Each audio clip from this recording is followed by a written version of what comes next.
Это новости экономики в прямом эфире на Якутия-24. В студии работает Нургуяна Иванова. Президент России Владимир Путин подписал пакет законов о добровольном декларировании физическими лицами активов и счетов в банках и о внесении изменений в отдельные законодательные акты Российской Федерации. Речь идет о так называемой амнистии капиталов. В частности, закон устанавливает третий этап амнистии капитала на период с 1 июня 2019 года по 29 февраля 2020 года. Действующая амнистия предполагает, что граждане могут задекларировать выведенный из России капитал на территории страны, не выплачивая налоги с раскрытых активов. При этом перевод счетов и активов в Россию не обязателен. Амнистия капитала после 1 марта 2019 года будет действовать для физлиц, возвращающих деньги в Российскую Федерацию или перерегистрирующих активы в специальных административных районах. Напомним, что первая волна амнистии проводилась в 2015-2016 годах. Второй этап действовал с 1 марта 2018 года в течение года. Около 4 миллиардов рублей предлагается заложить дополнительно в российский бюджет на 2019 год для софинансирования региональной социальной доплаты к пенсии. Кроме того, бюджет программы увеличен для выплаты пособий детям погибших сотрудников МВД, в том числе на летний оздоровительный отдых, для выдачи субсидий на господдержку Фонда Центра защиты прав граждан, на оплату пенсионерам-таможенникам проездов в санаторно-курортные учреждения ФТС и обратно, и на членский взнос в Международную ассоциацию социального обеспечения.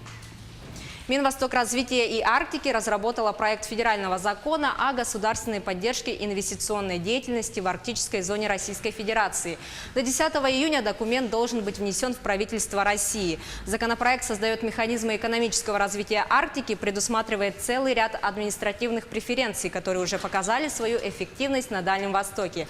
Это упрощение административных процедур, выдачи разрешений на строительство, ввода в эксплуатацию, выдачи земельных участков, режим свободной таможенной зоны.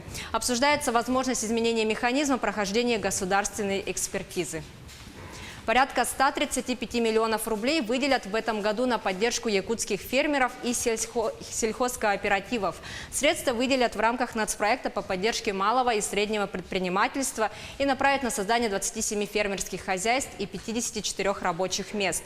В частности, из федерального бюджета будет направлено почти 96 миллионов рублей. Софинансирование из регионального бюджета составит 39 миллионов рублей. Часть финансирования планируется направить на агростартап. Это выплаты на развитие фермерских хозяйств, зарегистрированных в 2019 году. Размеры грантов составят до 4 миллионов рублей в зависимости от количества созданных рабочих мест.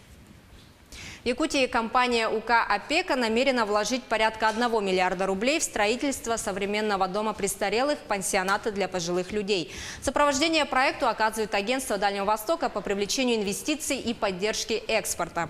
Пансионат рассчитан на 200-220 мест. Пенсионерам будут оказывать медицинские и социальные услуги. Это пилотный проект. В дальнейшем планируется создание сети таких пансионатов на территории всего Дальневосточного федерального округа.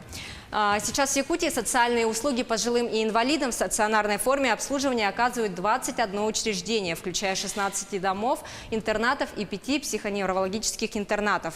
Услуги ухода за пожилыми людьми также предоставляют небольшие частные организации. Кроме того, в Якутске на базе Республиканской больницы номер 3 действует гериатрический центр «Стационар для пожилых пациентов». В настоящее время запланировано строительство второй очереди данного центра, а также ряда новых домов для престарелых. На реконструкцию взлетно-посадочной полосы аэропорта Алекминска выделено 2 миллиарда 759 миллионов рублей. Работы планируется завершить в 2021 году. Конкурсные процедуры объявят 13 июня.